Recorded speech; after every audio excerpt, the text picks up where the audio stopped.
বন্ধুরা, এটা হচ্ছে টাঙ্গাইল সাবালিয়াতে অবস্থিত। দেখুন কত সুন্দর একটা পুকুর। ভিউটা আপনাদের দেখিয়ে রাখলাম। ভালো লাগলে অবশ্যই লাইক করবেন। একটা গান শোনাও, এই যে ফেসবুকে সারমু, একটা গান শোনাও। একটা গান শোনাও, ভাইরাল লেভেল টাকা পয়সা পাওয়ার সম্ভাবনা আছে। একটা গান কও। কও।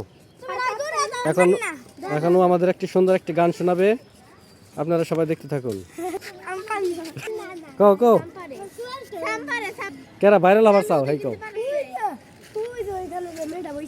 আচ্ছা তুমি কও, একটা একটা কলি তুলে।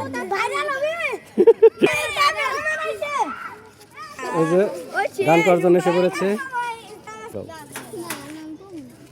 কালকে কালকে এলে তুমি গান গাবা? কি গান গাবা? টাটা টাটা টাটা দাও, টাটা দাও, টাটা দাও। হ্যাঁ হ্যাঁ, টাটা।